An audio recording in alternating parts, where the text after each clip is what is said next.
Hey, what's up guys and gals? My name is Rick 9G. Thank you so much for joining me today. We're going to look at Batman, the 1960s television show. More specifically, I'm going to be looking at 7 pretty cool bloopers that I think you may have missed from the first couple episodes of the show. Now, if you do like the content, don't forget to subscribe and hit the thumbs up button. Now, I really love these TV shows, including Batman, and I really love making these blooper videos because I love watching these shows and I want to be able to highlight to you some of these pretty interesting moments that are in the actual work that you can see today. And it's pretty funny to see these things. It makes the show, in my opinion, a little more interesting, a little more silly, and a little more entertaining. So let's get right to it, guys and gals. The first blooper.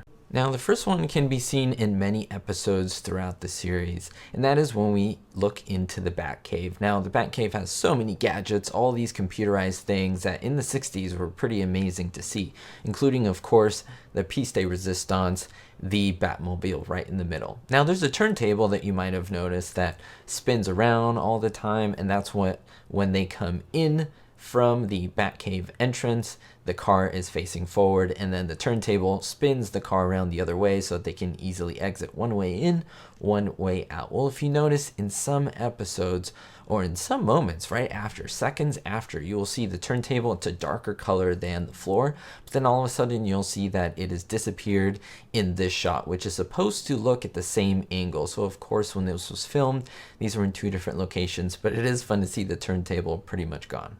Now, continuing on with this scene, I think you will find this pretty funny for the second blooper I'm going to highlight. Now, watch as the Batmobile exits the end of the frame, so you can no longer see the car. However, you can still see the shadow. That's because the car has to abruptly brake right as it gets out of frame. That is because the set stops right there. There's no actual cave there. That's a different location in a different shot, and they add it together in editing, so it makes it look like it's one continuous shot.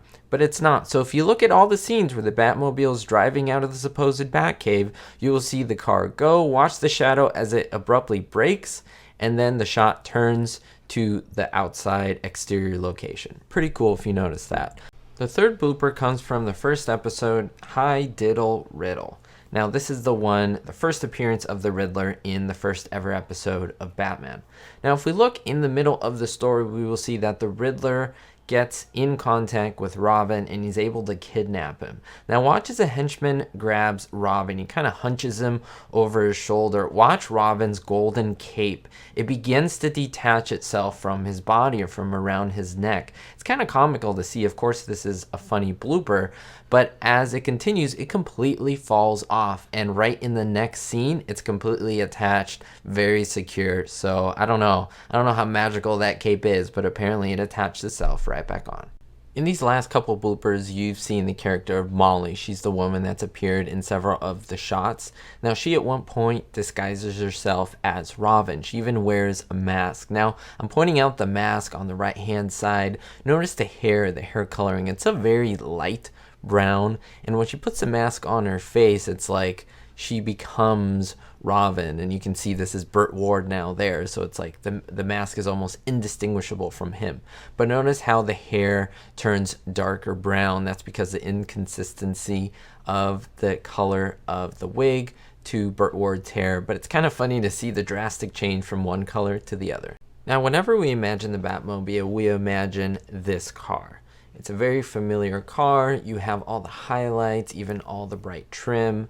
However, look at this scene with, of course, Molly playing Robin and the Riddler. They're looking at Batman driving by. Notice they use old stock footage. Now, this is footage that was used before the first episode. That is when they were trying out the different colors of the car. Notice how the Batmobile here is a flat black. It's on a glossy black, and the orange or red bright trim isn't there. So the car looks completely different. It is definitely not the same car from earlier in the episode. Now, during this scene with the Riddler and his henchmen, you see that they use some type of gas, some type of poisonous or harmful gas, and you see Batman and Robin coming in with 2 breathers or a type of a gas mask in their mouths. Now, as they're fighting, you will see them during most of the fight, them with these breathers on.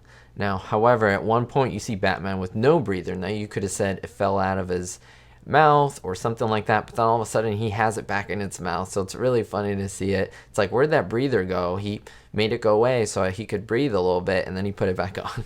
Before I get to the last blooper, I want to thank you for liking, commenting, and subscribing on this video, helping it show it to others and helping the channel grow. You are all awesome. Now this last blooper comes from the Penguin episode, his first feature episode. It's called Fine Feathered Finks. Now in this one, you see Batman make a bat turn. Now Robin is inside the Batmobile, and it's inside the Batmobile.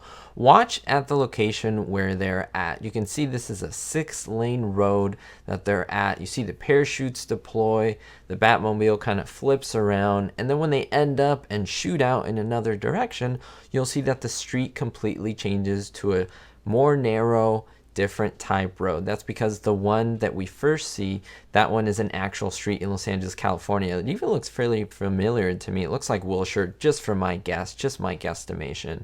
But then you can also see the other one, which was in a studio movie set. That was most likely 40 acres, which is also known as the backlot of the Desilu Culver studio. Well, that's it for this video, guys and gals. Thank you so much for the support. Let me know in the comments below, what is your favorite blooper? And did I miss any? I'd love to hear them also in the comments down below. Don't forget to check out the links down below to other TV shows, my website where I have merchandise that I sell, including coffee mugs and t-shirts, things like that. Great support for the channel. We'll see you next time, guys and gals.